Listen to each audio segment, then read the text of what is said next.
আজ আষাঢ়ের প্রথম সপ্তাহ আজকে আমরা যখন হাওয়া কেমন করছি, হাওয়া কেমন নিয়ে আলোচনা করছি, আমরা দেখতে পাচ্ছি ঝিরঝির বৃষ্টি পড়ছে। নিম্নচাপের হাত ধরে বাংলায় বর্ষা ঢুকে গেছে, বাংলায় বৃষ্টি পড়ছে। এই যে বৃষ্টির ছবি, বৃষ্টি পড়ছে, কিন্তু আজকের এই বৃষ্টির সাথে বাংলা একটা প্রচণ্ড গুরুত্বপূর্ণ খবরের মধ্য দিয়ে যাচ্ছে। বাংলার মানুষের কাছে সেই গুরুত্বপূর্ণ খবরের হাওয়া কেমন যেটা বলা যাচ্ছে, বিশ্ব ভালো নেই। কারণ আর বিশ্ব ধরেই তো বাংলা, ভারতবর্ষ একটা চিত্র উঠে ওঠে। আজকে গুরুত্বপূর্ণ দিনগুলি কেন? তার কারণটা হচ্ছে আমাদের ভারতবর্ষ যে অখণ্ড ভারতভূমের কথা বলা হয়, সেই অখণ্ড ভারতভূমের পড়শি ছিল ইরান। সেই ইরান আর কিছুটা দূরে, 1000 কিলোমিটার 1500 কিলোমিটার দূরে আছে ইসরায়েল। তার বিপুল যুদ্ধ হচ্ছে। আজকে সেই যুদ্ধের প্রায় 6 দিনের পড়ল। আজকে এটা গুরুত্বপূর্ণ দিন, যা কিছু হতে পারে আজকে। গতকালই ট্রাম্প বলে দিয়েছে, আমেরিকার ট্রাম্প বলে দিয়েছে ইরানের আকাশ সীমা ইরানের হাতে আর নেই। ইরানের তেল খুব জ্বলছে। G7 যে বৈঠক সম্পূর্ণ শেষ না করে আগেই বেরিয়ে গিয়েছিল ট্রাম্প, সে G7 বলছে যে ইরানকে অবিলম্বে যুদ্ধ থেকে সরে আসতে হবে এবং চুক্তিতে, পারমাণবিক চুক্তিতে সই করতে হবে। ইসরায়েল বলছে দেখে নেব এবার, আর নয়। আর ইরানও বলছে আমরা লড়াই করে যাব। ইরানের সঙ্গেও অসংখ্য দেশগুলি একত্রিত হচ্ছে, একটা শক্তি তৈরি হচ্ছে।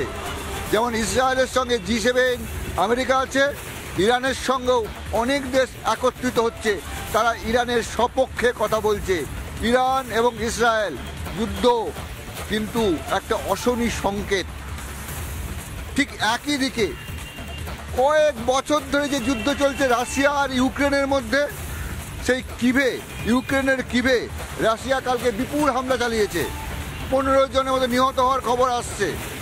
অর্থাৎ গোটা বিশ্বটা একটা যুদ্ধ ক্লান্ত পৃথিবী তৈরি হচ্ছে। যে যুদ্ধ বিধ্বস্ত পৃথিবীর জন্য এই যে সমূহ শক্তিগুলো, কেউ বলছে আমার ছেড়ে কথা বলবো না। কাকে ছাড়ে ভাই? নিজেরা মরছে তো, নিজেরাই মরছে। এই যুদ্ধ তো সম্পূর্ণ ধ্বংসের পথে নিয়ে যাবে। আজকে ইরান ইসরায়েল যে যুদ্ধ হচ্ছে, এর ফলে কেবলমাত্র এশিয়া, এই যে ইস্টার্ন এশিয়া যাকে বলা হয় পূর্ব এশিয়া, মধ্যপ্রাচ্য যে অংশটা আছে, এটাই কেবল ধ্বংস হয়ে যাবে তা নয়, এর সম্পূর্ণ প্রভাব বিশ্বের পড়ে যাচ্ছে। তার কারণ তোমরা দেখতে পাচ্ছি আমরা G7 একদিকে চলে গেল, আমেরিকা একদিকে, G7 একদিকে এবং অন্য শক্তিগুলো আরেক দিকে। এরই মধ্যে এই যে পাকিস্তান জঙ্গিদের আশ্রয়স্থল, সন্ত্রাসবাদীদের আশ্রয়স্থল, পাকিস্তানের যে আসিফ মনির আছে, সে কাছে আমেরিকা গিয়ে কী করছে কি, ট্রাম্পের সঙ্গে দেখা করে আলোচনা করবে। এটা ভয়াবহ বিষয় হতে চলেছে। শক্তি, উগ্রপন্থীয় শক্তি, সন্ত্রাসবাদী শক্তি, জঙ্গি সংগঠন সবগুলো নিজেদের ভালো বলছে এবং তাদের সঙ্গে মার্কিন মুলুকের নেতারা ট্রাম্পও দেখা করছে, কথা বলছে। এই জায়গায় দাঁড়িয়ে বিশ্বে কোনটা ঠিক কোনটা বেঠিক, এই যে তর্ক বিতর্কের মাঝে যে হাওয়াটা বইছে, সে হাওয়াটা বড় খারাপ বইছে। হাওয়া কেমনে আজকে বলতে পারা যায় যে বিশ্ব ভালো নেই। একটা সম্পূর্ণ বিশ্বযুদ্ধের দিকে কেমন যেন আঙুল উঠে আসছে, সে ভয় লাগছে। আজকে হাওয়া কেমন ভয়ের, চিন্তার। আজকে হাওয়া কেমন এই পর্যন্ত। এরপরে আমরা একের পর এক ব্রেকিং নিউজে থাকবো। এখন হাওয়া কেমন আমরা এখানেই শেষ করছি, কিন্তু ইরান আর যে ইসরায়েলের যুদ্ধ, সেদিকে নজর থাকবে আমাদের।